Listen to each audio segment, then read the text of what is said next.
Anyone? MCQ, बिल्कुल सही, ठीक है। तो आज हम लोग पढ़ने वाले हैं लाइट का एमसीक्यू। चलिए शुरू करते हैं आज की क्लास को।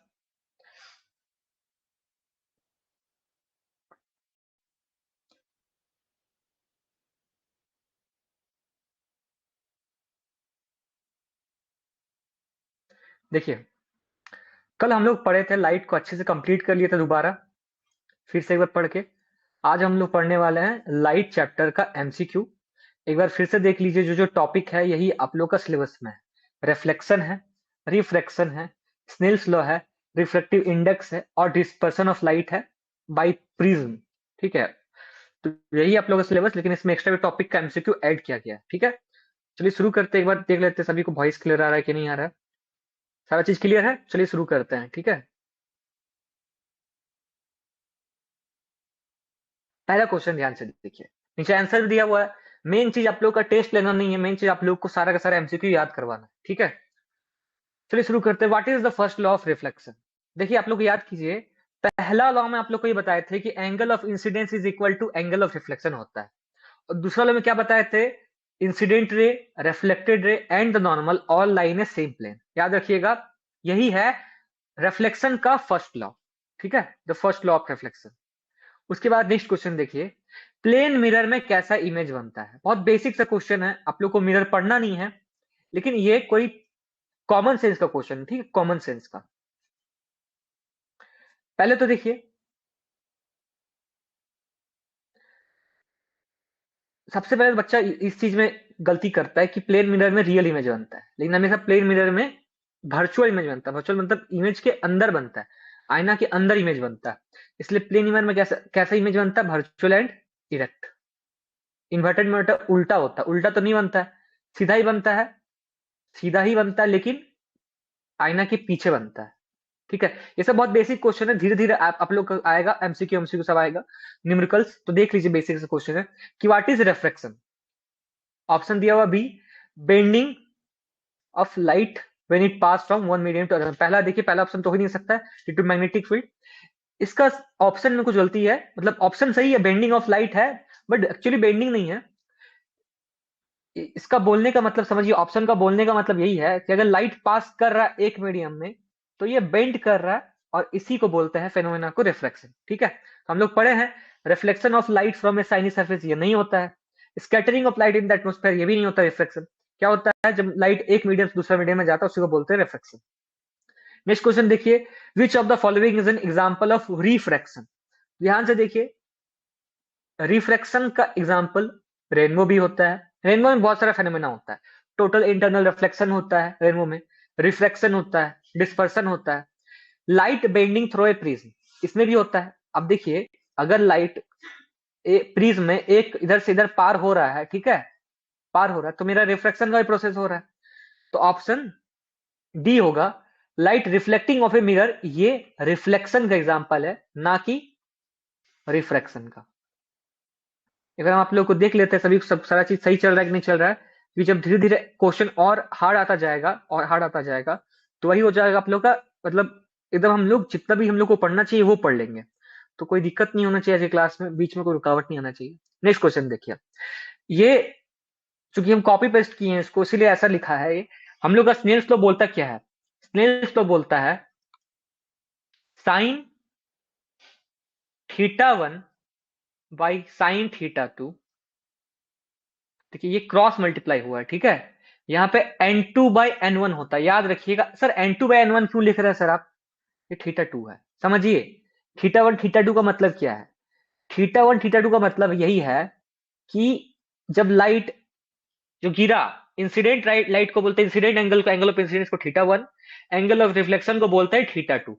ठीक है, और ये n2 हो गया इसका रिफ्लेक्टिव इंडेक्स, और n1 हो गया इसका। तो हम लोग किसका निकालते हैं? यही तो निकालते हैं हम लोग, n1 से 2 की तरफ लाइट जा रहा है, तो n2 बाई n1, उसको हम लोग म्यू में रिप्रेजेंट करते हैं, यहाँ पे n में रिप्रेजेंट किया है। ठीक है, तो यही तो हो गया मेरा फॉर्मूला।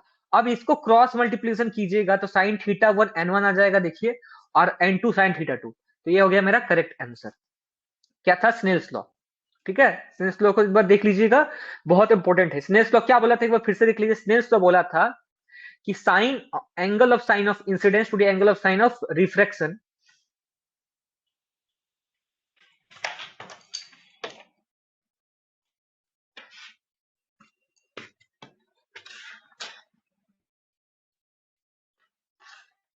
क्या बोला था? Angle of sine of incidence to the angle of sine of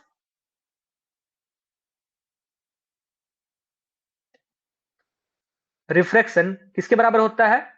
refractive index के बराबर होता है। लाइट 1 से 2 की तरफ जा रहा है, ठीक है। देखिए critical angle is defined as the, क्या बोले थे हम?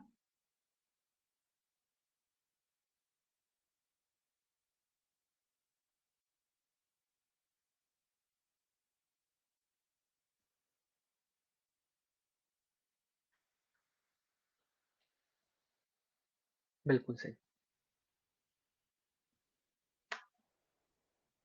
The angle of incidence for which total internal reflection, इसको भी बोल सकते हैं। या फिर क्रिटिकल एंगल एक्चुअली में क्या होता है, इसको डेफिनेशन बताए थे कि वो एंगल ऑफ इंसिडेंस जिसपे एंगल ऑफ रिफ्लेक्शन कितना डिग्री होता है, बताइए तो।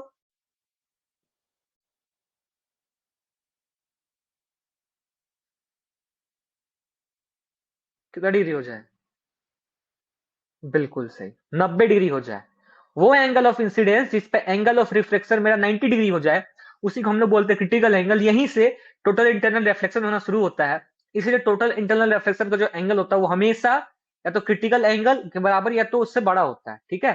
Total internal reflection is always equal, greater than और equal to critical angle theta C, ठीक है। देखिए next question, what does a refractive index of 1.5 indicate. समझिए क्या बोलना चाह रहा है ये चीज, ठीक है। रिफ्रैक्टिव इंडेक्स का क्या होता है फॉर्मूला? क्या? वैक्यूम, ऐसे मीडियम में समझ, देखिए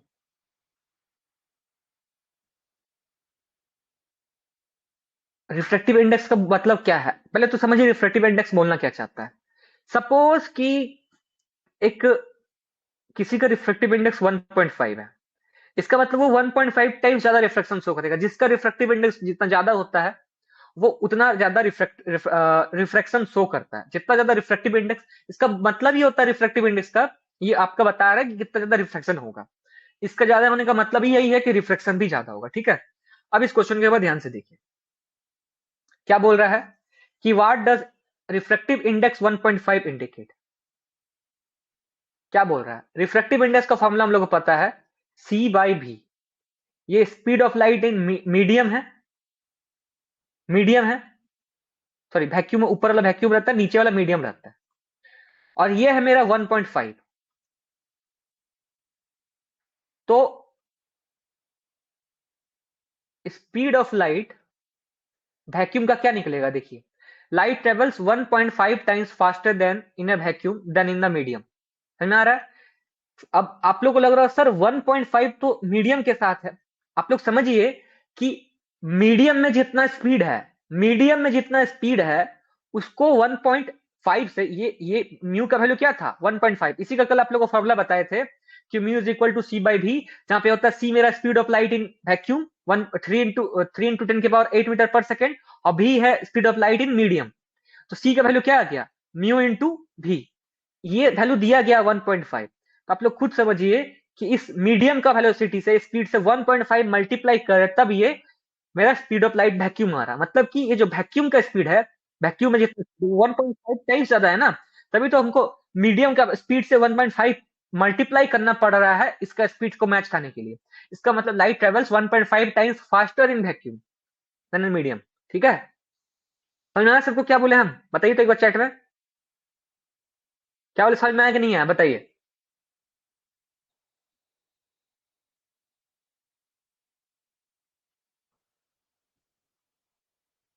किनको किनको समझ में आ गया क्वेश्चन? बहुत इंपॉर्टेंट क्वेश्चन है, ठीक है, इसलिए हम पूछ रहे हैं। समझ में आया सभी को? वाह, टू तेज स्टूडेंट। चलिए नेक्स्ट क्वेश्चन देखिए, a material with higher refractive index क्या होता है? Refract light more. Refractive index जितना ज्यादा होगा रिफ्रैक्शन उतना ही ज्यादा होगा। तो सिंपल सा क्वेश्चन है कि हायर रिफ्रैक्टिव इंडेक्स का मतलब ही यही है कि हायर रिफ्रैक्शन भी होगा, ठीक है। चलिए नेक्स्ट क्वेश्चन देखिए। डिस्पर्सन, इसके बारे में भी हम लोग कल पढ़ लिए थे। क्या बोला डिस्पर्सन क्या है? पहला ऑप्शन है different colours of light have different frequencies, different colour of light have different speeds in medium. तो ऐसा समझिए कि ये जो डिस्पर्सन होता है, ये ठीक है, लाइट का जो कलर होता है उसका अलग अलग फ्रीक्वेंसी होता है, अलग अलग वेवलेंथ होता है, बट ये इस तरीके से अलग अलग कलर में बहुत इंपॉर्टेंट क्वेश्चन है, ठीक है, बहुत अच्छा क्वेश्चन है ये। क्योंकि बहुत बच्चा फ्रीक्वेंसी भी टिक मार देगा, क्योंकि आप लोग देखे हो फ्रीक्वेंसी और वेवलेंथ सब अलग अलग रहता है, लेकिन जो एक्चुअली ये डिस्पर्स होता है, जिसका स्पीड ज्यादा रहता है, ठीक है, जिसका स्पीड ज्यादा रहता है वो तुरंत भाग जाता है, और जिसका स्पीड कम रहता है वो धीरे धीरे भागता है। तो इसीलिए सारा कलर अलग अलग हो जाता है। ये स्पीड ऑफ लाइट पर डिपेंड करता है कि different colours of light have different speeds in a medium, कि सारे कलर का, ऑल कलर है डिफरेंट स्पीड। तो आप लोग ये बताइए कि जब डिफरेंट स्पीड है तो वायलेट का ज्यादा स्पीड है कि रेड का ज्यादा स्पीड है?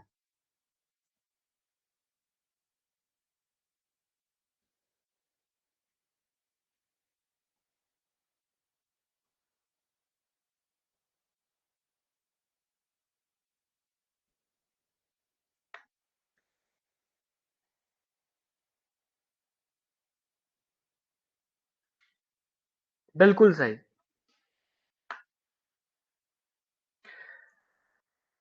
सर, आप क्या बता रहे हो, रेड का कैसे स्पीड है? समझिए, सबसे पहले तो आप लोग को ये पता होगा कि mu is equal to C by lambda होता है। ये सी मेरा स्पीड ऑफ, हम लोग निकाल सकते हैं इस speed, C is equal to mu by lambda. तो सर अगर वेवलेंथ बढ़ रहा है तो लेमडा घट रहा है, लेमडा बढ़ रहा है तो वेवलेंथ, मतलब लेमडा घट रहा है तो फ्रीक्वेंसी बढ़ रहा है, फ्रीक्वेंसी बढ़ रहा है तो वेवलेंथ घट रहा है।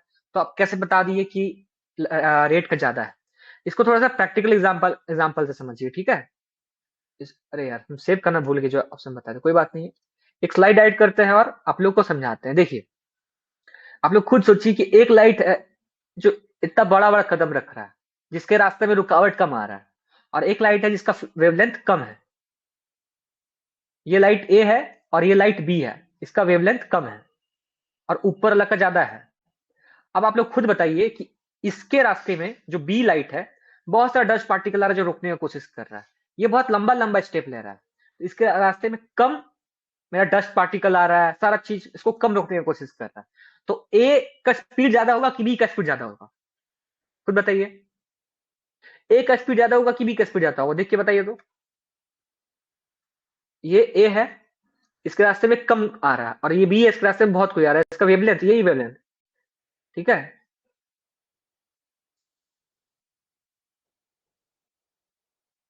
पूरा कंप्लीट वेव का जो लेंथ होता है उसको हम लोग बोलते हैं वेवलेंथ, ए। तो वही है रेड।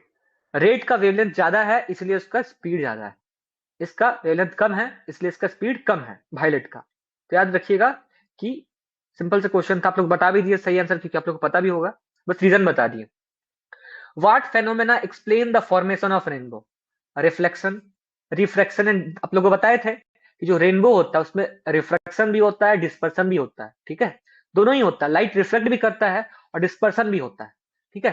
टोटल इंटरनल रिफ्लेक्शन शायद नहीं होता है, लेकिन देख लीजिए टोटल इंटरनल रिफ्लेक्शन मेरा कहाँ कहाँ होता है, सारा आप लोग का एग्जाम्पल आज दिया हुआ है इसमें, तो आप लोग अच्छे से देख लीजिएगा एक बार, ठीक है। क्या बोले हम कि जो रेनबो फॉर्मेशन होता है, रिफ्लेक्शन और रिफ्रैक्शन दोनों ही होता है, डिस्पर्सन, ठीक है, रिफ्लेक्शन नहीं होता है, रिफ्रैक्शन और डिस्पर्सन दोनों ही होता है। लाइट एक मीडियम से दूसरे मीडियम में जा रहा होता है, एयर से वाटर ड्रॉपलेट्स के अंदर जा रहा होता है, और डिस्पर्सन होता है जो आप लोग, ये डिस्पर्सन का प्रोसेस और कहां देखते हो बताइए तो? एक और एग्जांपल दिए थे ना आप लोग को कि जो डिस्पर्सन होता है ये और भी कहीं होता है, कहां देखे थे आप लोग, याद है किसी को?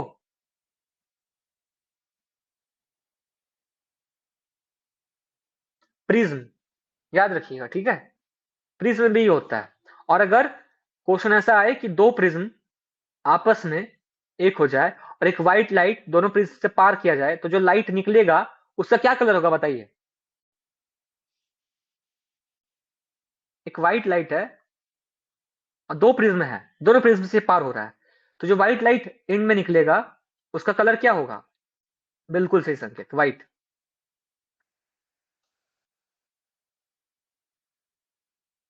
विच of the following is a true? For light as it travels from air into water. बहुत इजी क्वेश्चन है, कल आप लोग इतना चिल्ला चिल्ला के चीज पढ़ाए हैं। देखिए क्या बोल रहा है कि एयर से वाटर की तरफ जा रहा है, एयर से वाटर की तरफ, रेयर मीडियम से डेंसर मीडियम की तरफ जा रहा है। सबसे तो बेंड किधर होगा तो आप लोग को याद रहना ही चाहिए, टुवार्ड्स होगा कि अवे होगा। अब बताइए किसका वेलोसिटी इंक्रीज होगा कि डिक्रीज होगा, कि both it's wavelength and velocity decrease होगा, कि more than one of the above होगा।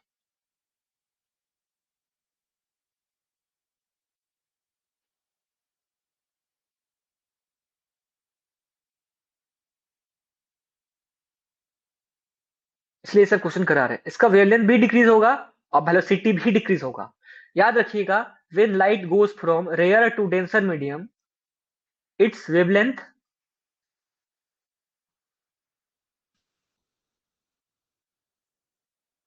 And velocity decrease.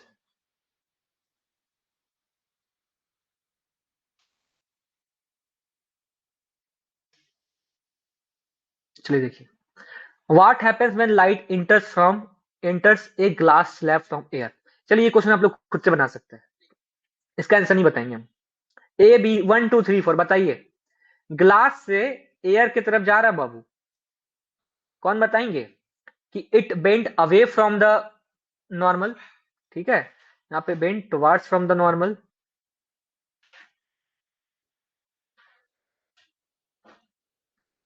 It undergoes total internal reflection, none of these।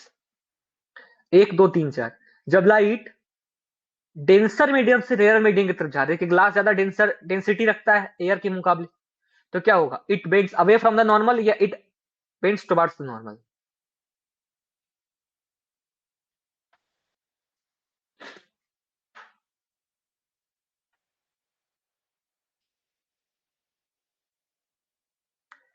कहां से खोज खोज के बताते हैं जाटोगी सर आंसर।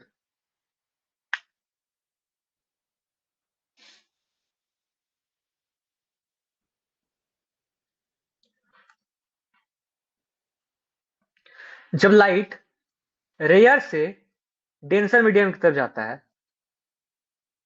जैसे एग्जांपल देख लीजिए, लाइट रेयर से डेंसर मीडियम की तरफ जाता है तो क्या होता है, बेंड टुवर्ड्स की बेंड अवे, बताइए तो। हम क्या पूछ रहे हैं, जब रेयर से डेंसर की तरफ जाता है तो।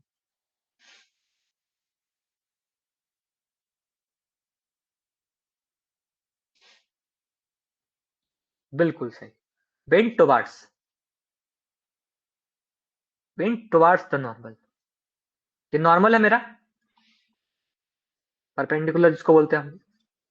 और जब डेंसर से रेयर की तरफ जाता है तो क्या होता है, वेंट अवे फ्रॉम नॉर्मल। बताए थे इस केस में जो मेरा आई रहता है वो ग्रेटर देन, मतलब angle of incidence is greater than angle of refraction, और इस केस में angle of incidence is smaller than angle of refraction. कब, जब डेंसर से रेयर की तरफ जाता है। तो यही तो एक क्वेश्चन है कि व्हाट हैपेंस जब डेंसर से रेयर की तरफ जाएगा। अभी भी कंफ्यूजन, बिल्कुल सही, bend away from the normal.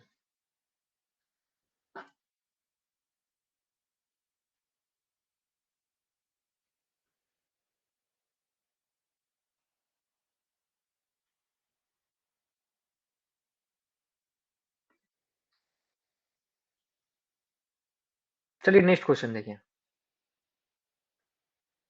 The phenomena due to which the sky appears blue is, बहुत ज्यादा इंपॉर्टेंट क्वेश्चन है। बच्चा बहुत कंफ्यूज भी होता है इस क्वेश्चन में, देखिए, क्योंकि डिस्पर्सन भी लगता है किसी को, रिफ्लेक्शन भी। रिफ्लेक्शन कैसे बच्चे टिक मार देता है कि सर जो पानी का कलर है वही आकाश में जाकर रिफ्लेक्ट करता है, रिफ्लेक्ट नहीं करता है, स्कैटरिंग करता है। उस फेनोमेना को कहते हैं scattering. The phenomena due to which the sky appears blue is called scattering of light. याद रखिएगा, ठीक है, स्कैटरिंग। जो आसमान हमें नीला नजर आता है, क्यों, लाइट के स्कैटर, लाइट छितरा जाता है, ऐसे डस्ट पार्टिकल से टकरा टकरा के लाइट इधर उधर हो जाता है, ठीक है। तो scattering of light. The speed of light is maximum is which of the following medium. खुद सोचिए, ठीक है, एयर है, कौन बताएंगे इस क्वेश्चन का आंसर। ग्लास है।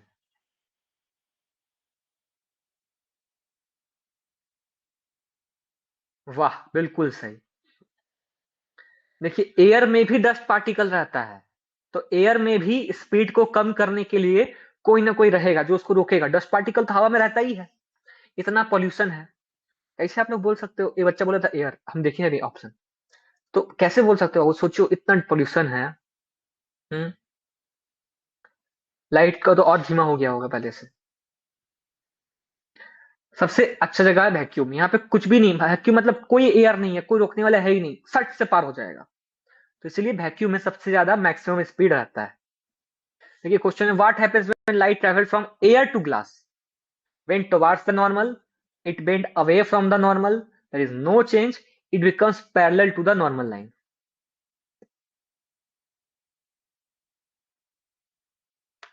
इजी क्वेश्चन है।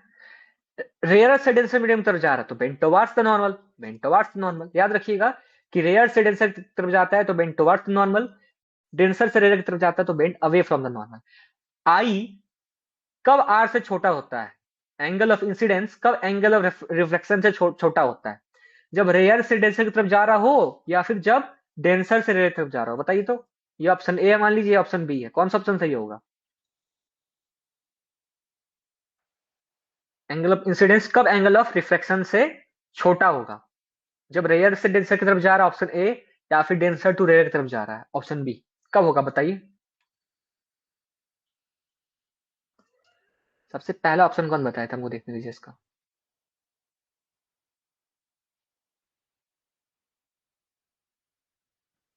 खुशी बर्नवाल। वाह खुशी। सेकंड नंबर राजू थे ना? ठीक है, बिल्कुल सही है। The phenomena of rainbow formation by water droplet involves single reflection of sunlight, one internal reflection of sunlight, two internal reflection of sunlight, both refraction and internal reflection of sunlight। देखिए, reflection भी होता है, internal reflection of sunlight भी होता है। कैसे होता है देखिए, अगर सिर्फ रिफ्लेक्शन, देखिए कहीं लिखा हुआ ऑप्शन में बोथ रिफ्लेक्शन एंड डिस्पर्सन, तो वहां पे तो आपको उसको ही मानना ही पड़ेगा, ठीक है। लेकिन रिफ्लेक्शन की वजह से ही तो रिफ्लेक्शन होता है, टोटल इंटरनल रिफ्लेक्शन। क्या होता है? लाइट इसके अंदर गया, सबसे पहला चीज तो मेरा रिफ्लेक्शन हुआ, उसके बाद इधर टकरा के वो वापस बैक हो जाता है, तो टोटल इंटरनल रिफ्लेक्शन हो जाता है। तो both reflection and total internal reflection, इसको हम लोग बोलते हैं internal reflection. Total internal reflection क्यों होता है? कब होता है? जब क्रिटिकल एंगल से बड़ा होता है। क्या? एंगल ऑफ इंसिडेंस की एंगल ऑफ रिफ्लेक्शन, क्या बड़ा होने की बात कर रहे हैं हम लोग? एंगल ऑफ रिफ्लेक्शन बोल सकते हैं, क्योंकि रिफ्लेक्शन हो रहा है यहाँ पे, रिफ्लेक्शन हो रहा है। तो क्या बड़ा होता है? एंगल ऑफ इंसिडेंस या एंगल ऑफ रिफ्लेक्शन? क्या टोटल से बड़ा होता है? बिल्कुल सही कार्तिक, इंसिडेंस। ठीक है, चलिए। For beach of the following light the critical angle is minimum, किसके वजह से, किसके में मिनिमम होगा बताइए?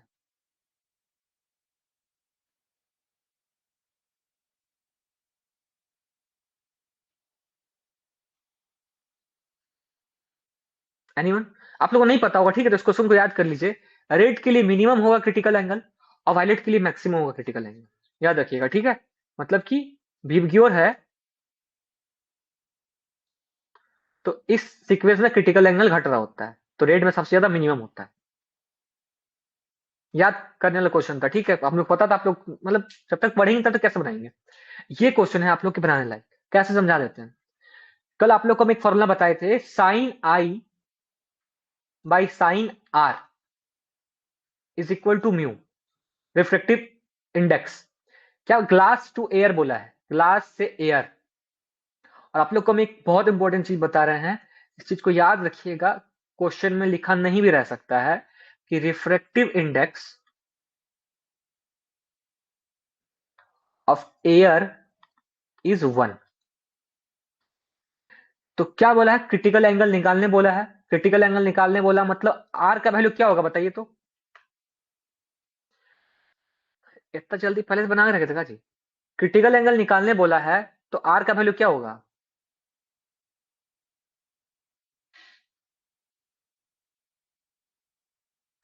वाह, वैसे पहले से नहीं बनाया 30 डिग्री। इतना मान मारेंगे हम राजू। 90 डिग्री का बताया था ना हम।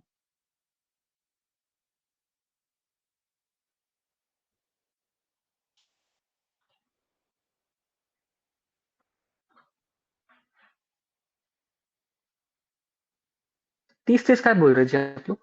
हम क्या बोलते कल आप लोग? अच्छा 30 आंसर बोल रहे हैं, आंसर देख लेते हैं। आंसर आप लोगों को साइन थीटा नहीं निकालना है यहाँ पे, थीटा निकालना ही नहीं है। क्या बोला क्वेश्चन पहले पढ़े? Sine of the critical angle, मतलब साइन सी बोला है, समझिए। चूंकि यहाँ पे क्रिटिकल एंगल निकालने बोला है, क्रिटिकल एंगल क्या होता है? एंगल ऑफ इंसिडेंस, वो एंगल ऑफ इंसिडेंस जहां पे एंगल ऑफ रिफ्लेक्शन क्या हो जाए, 90 डिग्री। इसका फॉर्मूला क्या था? Mu A by mu G, यही था ना निकालने बोला है। म्यू ए ऊपर चला गया, म्यू जी नीचे आ गया, यही तो बोलते हैं एयर का विद रेस्पेक्ट टू ग्लास का। अब देखिए इसका वैल्यू हो गया 1, इसका हो गया साइन सी, इसका हो गया म्यू ए का भी बताया आप लोग कौन, रिफ्रैक्टिव इंडेक्स ऑफ एयर 1, और नीचे है 1.62। तो साइन सी क्या हो जाएगा? उल्टा 1 बाई, वही सेम जो हम लोग निकाले, साइन सी हो जाएगा 1/1.62। इसको निकालिएगा तो कितना आ जाएगा? एक काम कीजिए, एक 10 दीजिए तो यहाँ पे आ जाएगा 16, 0 पॉइंट ऐसे निकालिए, डायरेक्ट निकालते हैं 1.62, तो 0 पॉइंट कितना हो जाएगा यहाँ पे? 62। तो यही मेरा आ गया sine C, sine of critical angle. Easy लगा कि नहीं लगा पहले बताइए तो आप लोग चैट में। ऐसा क्वेश्चन अगर एग्जाम में आया तो बना लेंगे ना आप लोग? हाँ की ना जी? हाँ की ना? हाँ की ना कार्तिक बताइए।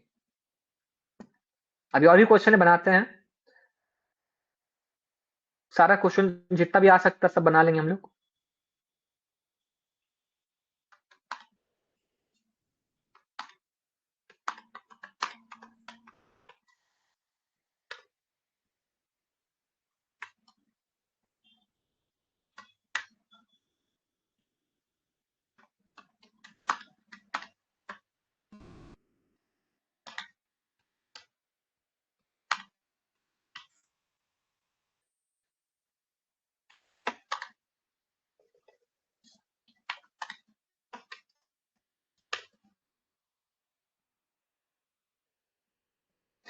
तब तक आप लोग पोल में पार्टिसिपेट कीजिए।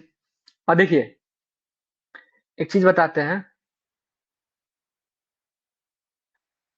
बस नए स्टूडेंट भर्ती है, बाकी सब कहाँ है जी? ये चैप्टर तो आप लोग को हम अच्छे से क्लियर करवा ही देंगे, ठीक है।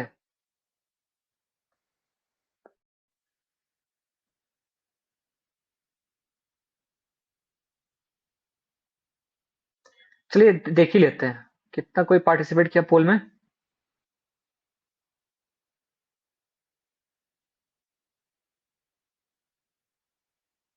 देखिए, विच of the following is an example of total internal reflection? तो मिरर तो होता ही नहीं है, मिरर एग्जांपल किसका है? रिफ्लेक्शन का।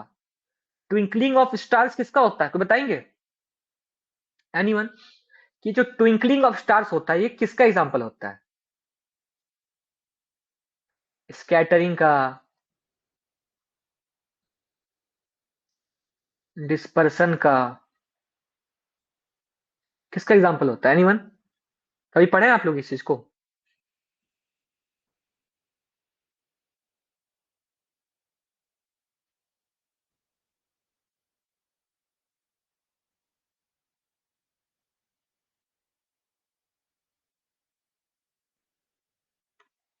एक बच्चा लेकिन इसका इस क्वेश्चन का आंसर दिया है। देखते हैं कौन है, कौन था ये? मोनू झा, वाह, बिल्कुल सही, मिराज ही होता है। ये क्वेश्चन D2D में पहले रिपीट भी हुआ, पहले आया है क्वेश्चन, ठीक है, कि टोटल इंटरनल रिफ्लेक्शन का क्या होता है, तो मिराज ही होता है। मिराज फॉर्मेशन जो होता है वो टोटल इंटरनल रिफ्लेक्शन की वजह से होता है, रट लीजिए। और thin film of a soap bubble इसकी वजह से होता है टोटल, इसका रीजन होता है मेरा रिफ्रैक्शन।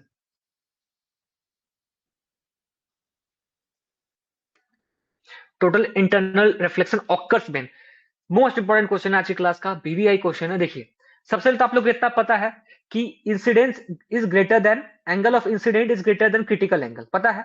दो ही ऑप्शन में है, एक इसमें है और एक इसमें है। लेकिन ये बहुत कम को पता होगा कि ये तभी होता है जब लाइट डेंसर मीडियम से रेयर मीडियम की तरफ जा रहा होता है, समझे? टोटल इंटरनल रिफ्लेक्शन तभी होता है जब लाइट डेंसर मीडियम से, तभी क्रिटिकल एंगल ज्यादा जा सकता है ये। या फिर जो हम लोग क्रिटिकल एंगल का भी पढ़ते हैं, ठीक है, तो उसमें भी हम लोग उसी पढ़ते हैं जब डेंसर मीडियम से रेयर मीडियम की तरफ जा रहा होता है। तो मोस्ट मोस्ट इंपॉर्टेंट क्वेश्चन, इसको ऐसे समझिए। हम लोग ये चीज तो पढ़े थे कि जो मेरा क्रिटिकल एंगल से बड़ा होता है, एंगल ऑफ बड़ा होगा, एंगल ऑफ इंसिडेंस बड़ा होगा क्रिटिकल एंगल से। क्रिटिकल एंगल क्या? वो एंगल जिसमें एंगल ऑफ रिफ्लेक्शन 90 डिग्री हो जाए। जब इससे बड़ा होगा एंगल ऑफ इंसिडेंस इस क्रिटिकल एंगल से, तो मेरा टोटल इंटरनल रिफ्लेक्शन शो होगा। लेकिन कब? जब लाइट डेंसर मीडियम से रेयर मीडियम की तरफ जाएगा, तभी ये फेनोमेना होता है। देख लीजिए इस क्वेश्चन को, वीवीआई क्वेश्चन है, ठीक है। हाँ, ये क्वेश्चन बताइए कोई क्या होगा। थोड़ा बेसिक दिमाग लगाइए। अच्छा, लास्ट क्वेश्चन है, लास्ट क्वेश्चन आज की क्लास का। इसको आप लोग अच्छे से देखिए।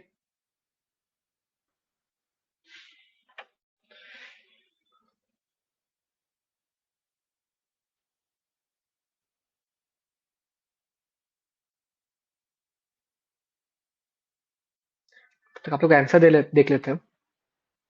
बिल्कुल सही। एक और क्वेश्चन था, रुक जाइए थोड़ा सा।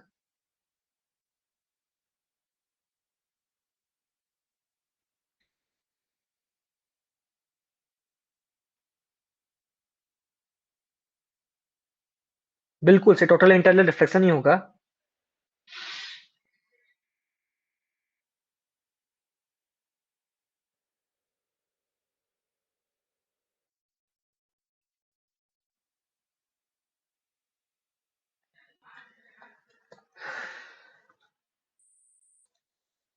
टोटल इंटरनल रिफ्लेक्शन बहुत ज्यादा होता है डायमंड का, ठीक है, बहुत ही ज्यादा होता है, सबसे ज्यादा होता है, इसीलिए डायमंड इतना चमकदार होता है, ठीक है।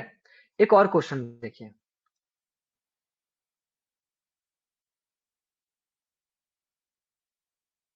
क्वेश्चन ये है कि जो रिफ्रैक्शन होता है, बहुत इंपॉर्टेंट चीज है, दिमाग में अच्छे से रट लीजिए। क्या होता है इसमें खास बात? इसमें वेलोसिटी एंड वेवलेंथ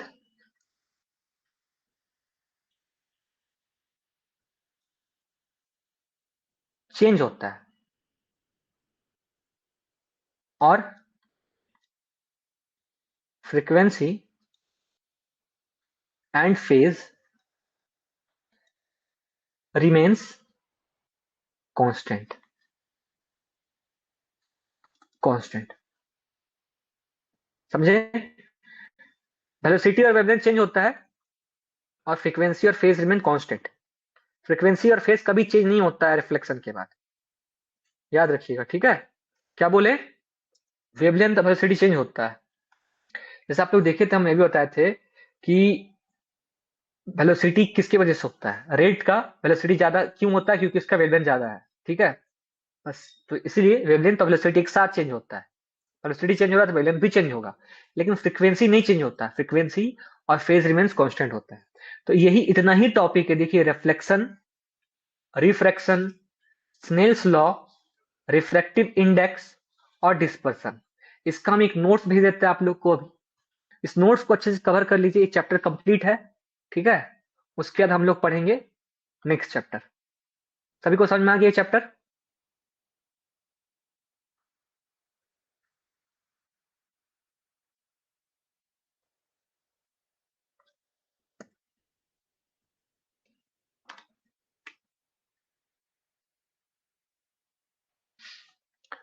मिलेंगे कल। अब हम सोच रहे डेली क्लास लेंगे, एक दिन 2 घंटा पढ़ा के। हमको ये नहीं करना है, दिमाग आप लोग थोड़ा थोड़ा थोड़ा थोड़ा आराम से पढ़ के खत्म कर लेते जल्दी जल्दी।